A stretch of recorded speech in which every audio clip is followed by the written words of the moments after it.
the story of redemption. Genesis chapter 11 through 12:9. This is the story of what happens after the great flood, after the judgment of God, and after the salvation of Noah and his family from that judgment. And now the descendants of Noah, they all speak the same language, and they're trying to fulfill the command that God's given to them, to be fruitful and to multiply over the face of the earth. But a group of these people, they find this valley, this plain of Shinar, and they decide to settle there because the plain is really great for growing crops. And think about it. If you were on a show like Survivor, or any kind of show like that, if you were ever to be placed in a situation where you'd be out in the middle of nowhere, all by your lonesome, what are some of the things that you have to think about that are going to be really difficult? It's going to be really hard to be able to provide food for yourself. It's going to be hard to provide shelter and protection from the elements, from wild animals, and least of all from other people. And so all these things going on in the minds of these people that are settling in the valley of Shinar. Let's band together. Let's stay here. Why?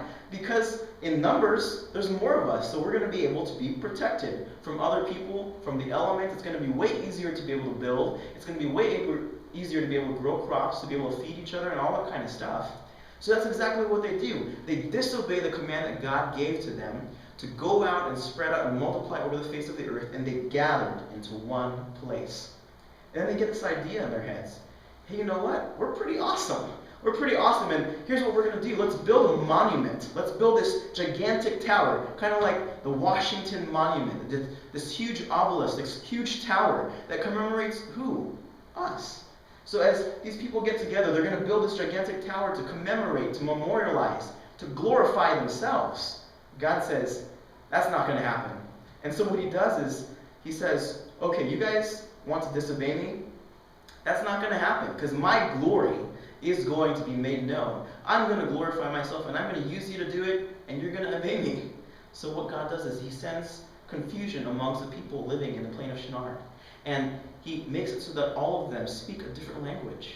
You know, there's so much more to it than just speaking a different language. With language comes a whole different mindset or way of thinking about things. Differences in opinion. Like, it's really difficult already to be able to get a group of people to be able to build and to do one massive project. Now, if you have all these different competing viewpoints already with the same language, think about how much more confusing and difficult that would be if you all spoke different languages. But that's exactly what happened, and because of that, the people abandoned that project, and they obeyed God's command to multiply and to fill the face of the earth. But after that, what we find is, we find this list of people, this genealogy, that eventually leads to this man named Abram. Abram, his father, Terah, has these different sons, and he brings his people, he brings his family to this land.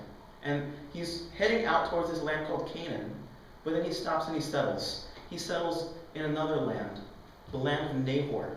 And in this land of Nahor, where Abram's family is, his brother, his father, all of the things that he knows, all the people that are close to him, they're all there in that land. And God calls and he speaks out to Abram, and he says, Abram, I want you to go and leave your country. I want you to leave your family, and I want you to go where I'm going to show you. Think about how incredible that statement is, that just in the same way that the people that settled in the valley of Shinar, they gathered together for the purpose of protection, for agriculture, for all those different kinds of things. Now God is calling Abram to leave all those things. For Abram to leave his country, it's more than just leaving your country. It wouldn't be the same as you or I deciding to leave the United States and then move to Canada. Because here's what's happening when he's deciding to move away and leave the protection of the city. That's exactly what it is. He's leaving the protection of the city. He's leaving the comfort of the walls. He's leaving the people that he knows he can count on. The people that have had his back, the people that are there for commerce and for agriculture and all those kinds of things, to go follow God to a place he doesn't even know yet. But he does.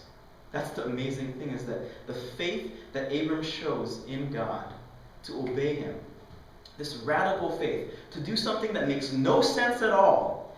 Abram leaves the protection, the comfort of all those things. He does something totally unexpected, something totally what we would call ridiculous. It makes no sense at all. But Abram does it. And as Abram goes, and he goes to the land of Canaan, some of his relatives come with him. Yes, Abram's wife, Sarai, she goes with him too, but his nephew Lot also leaves with him because of the amount of faith that he had in Abram and the obedience that Abram displayed to God. The faith, this incredible, radical faith that causes him to do crazy, insane things that would lead him to the land of Canaan and ultimately to God blessing him and making him a nation that would be great. A nation that would bless the nations. A nation that would be the representatives of God on earth to bring them back to the worship of the one true God. And that's the story of redemption.